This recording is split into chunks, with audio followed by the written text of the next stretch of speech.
Comment ME Ramana Anantapuram జిల్లా కార్యదర్శిగా పనిచేశాడు. రాష్ట్ర కార్యవర్గంలో ఉన్నాడు. ఆయన అంకితమై పనిచేసినటువంటి కార్యకర్త.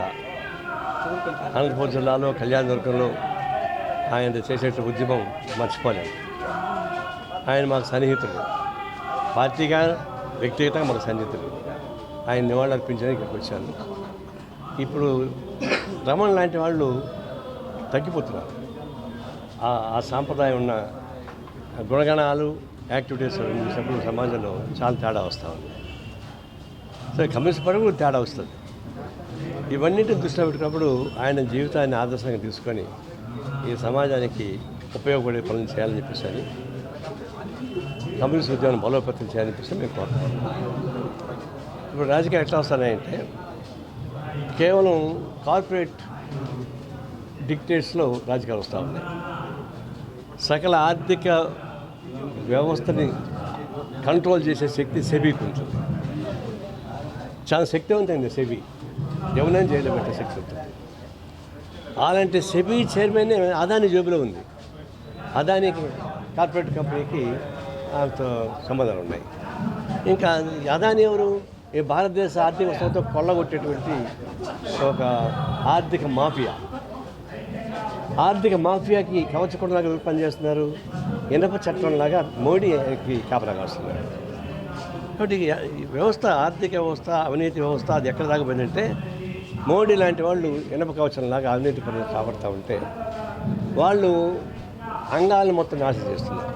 సెబీని నాశనం చేశారు, సిబిఐని నాశనం చేశారు, ఆర్బీఐని నాశనం చేశారు, జ్యుడిషియల్ విచ్ఛిన్నం చేశారు.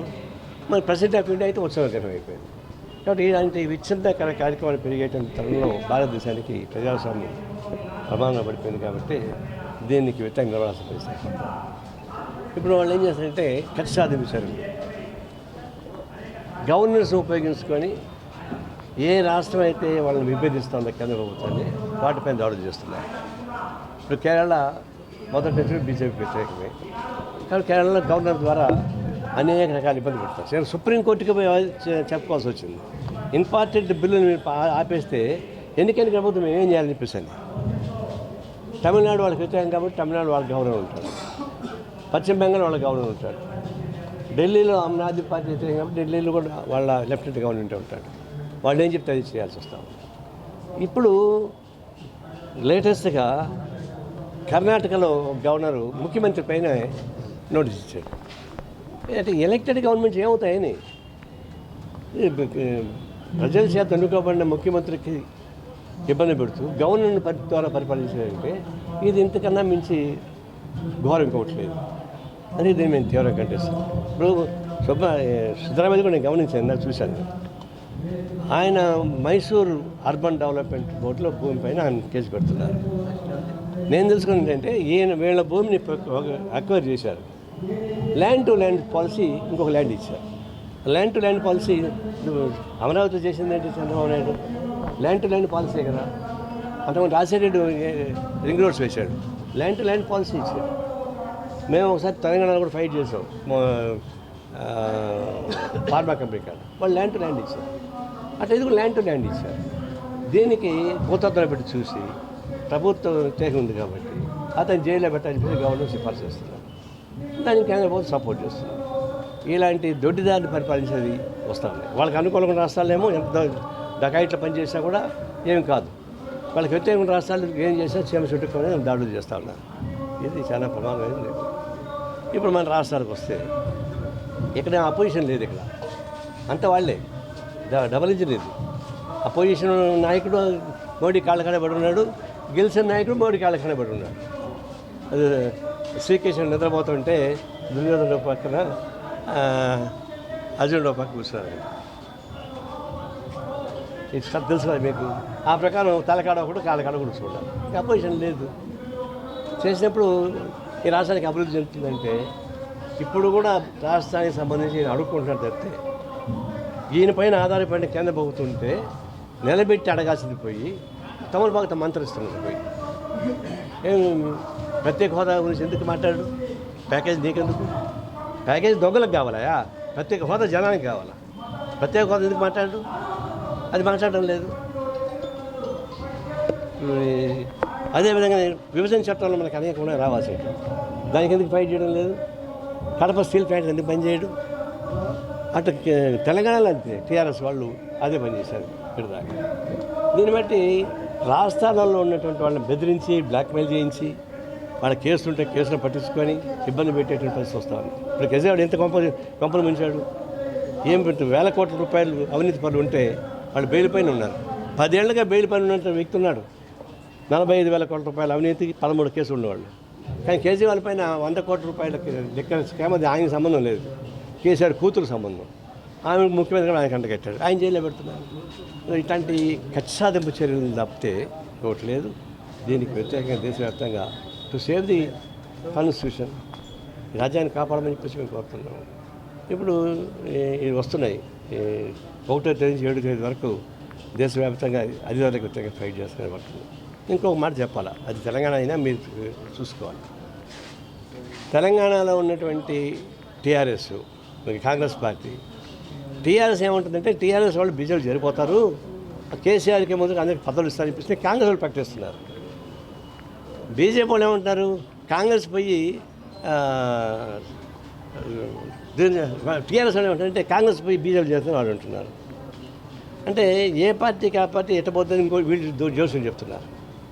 జోస్యం చెప్పేది కావాల్సింది పార్టీ ఫిరాయింపులకు వచ్చి నిలబడాలా, అంతేగాని ఇప్పుడు టీఆర్ఎస్ పీరియడ్లో ఏముందో అది కింద మళ్ళీ కాంగ్రెస్ పీరియడ్లోనే ఉండి, అంతకుముందు వైఎస్పీ పీరియడ్లో ఏముందో అది చంద్రబాబు నాయుడు పీరియడ్లోనే ఉంటే ఏం లాభం? నేను నిన్నగాక మన విశాఖపట్నం నుంచి ఒక ఫోన్ వచ్చింది. మా బంధువు ఒకడు రిజిస్టర్ ఆఫీస్కి పోయాడు, వాడు 30,000 రూపాయలు లంచం అడిగాడంట. అంటే 30,000 మా నారాయణ మా మామయ్యనంట. నారాయణ మీ మామ అయితే 10,000 తగ్గించుకో, 20,000 ఇవ్వలేదంట కన్సెషన్. అంటే నా వాల్యూ అంతేనా? అంటే దీన్ని బట్టి మారలే. తెలంగాణలో కానీ ఎక్కడైనా గవర్నమెంట్ మారినా కింద వ్యవస్థ మారలేదు. నేను చంద్రబాబుకి చెప్పాను కలిసినోడు, అయ్యా పైన మీ ప్రభుత్వం ఉందా, కింద వైసీపీ ప్రభుత్వం ఉందని చెప్పేసి. అదే కాంట్రాక్టర్లే అదే అవినీతి పట్ల తెలంగాణలో ఉన్నారు. కేసీఆర్కి అనుకూలంగా ఉన్న వాళ్ళు ఇప్పుడు కాంగ్రెస్లో ఉన్నారు, వీడట్టే ఉంటున్నారు. అందువల్ల వీళ్ళు కేవలం చొక్కాలు మార్చుకునే పద్ధతి వచ్చింది తప్పితే మౌలిక మార్పులు రావాలంటే కమ్యూనిస్ట్ ఉద్యమం బలపడాలి. కమ్యూనిస్ట్ ఉద్యమం బలపడడానికి ఉపయోగపడని చేయాలని మేము కోరుతాము. ఆ డాక్టర్ మా రాత్రి 2 గంటల దాకా డ్యూటీలో పనిచేసి ఆమెకి రెస్ట్ రూమ్ లేదు, హాల్లో పడుకుంది. పోయి హాల్లో ఆయన పడుకుంటే ఆయన మీద అత్యాచారం చేశారు. మనిషి ఒకటి దొరికాడు, కానీ అది ఒకటి రేపు చేసింది కాదు, గ్యాంగ్ రేప్ కింద లెక్క. ఆమెను పరిశీలించిన తర్వాత అది సామూహిక అత్యాచారం తప్ప ఏ ఒక్కటి చేసింది కాదు. ఇది దాన్ని మొట్టమొదటి సూసైడ్గా చెప్పని ప్రయత్నించారు. భయపడిపోయినటువంటి ప్రిన్సిపాల్ రాజీనామా చేసి వెళ్తే ఆయన్ని తీసుకెళ్ళి 3 గంటల్లో ఇంకొక కాలేజీ ప్రిన్సిపాల్గా వేసింది ముఖ్యమంత్రి. దాన్ని బట్టి ముఖ్యమంత్రి మమతా బెనర్జీ నైతిక బాధ్యత వహించాలా ఈ ఘటన పైన? చక్కగా నిర్వహించలేదు గట్టిగా. జనం డాక్టర్ తిరగబడిన తర్వాత ఆమె వచ్చింది తప్ప ముందుకి, అంతకుముందు జరగలేదు. దీనిలో ఇప్పుడు బీజేపీ రకరకాల పద్ధతులు వాడుకుంటున్నారు. అంటే సభ్య సమాజంలో చదువుకున్నటువంటి మహిళలకి దిక్కు లేకపోతే చదువులేని మహిళలకి ఎటువంటి దిక్కు ఉంటుంది? దీనిపైన తీవ్రమైన చర్య తీసుకోమని చెప్పాను. ఇప్పుడు ఉరి శిక్ష వేయమని చెప్పి ఒకసారి నేను ఎప్పుడు చెప్పాను, ఇట్లాంటి వాటికి తప్పు అని అందరూ చెప్పారు, నేను కూడా తమామని చెప్పుకున్నా. ఇప్పుడు ఏం చెప్పాలి చెప్పండి? ఇప్పుడు మమతా బెనర్జీ చెప్తాను వాడిని ఉరి శిక్ష చేయమని చెప్పేసి. అంత కిరాతకంగా చంపినటువంటి వ్యక్తుల్ని పూజించుకుంటూ కేసులు పెట్టుకుంటూ మంత్రాలు సాధ్యం అవుతుందా? ఉరేయకుండా అంటే అనేక మందిని మనం విమర్శించవచ్చు, కానీ బాధతో చెప్తున్నా అంత కిరాతకమైన చర్యలు ఏం చేయాలి వాడిని? దీనిపైన తీవ్రమైనటువంటి ఎంక్వైరీ జరగాలని చెప్పి మేము కోరుతా ఉన్నాం.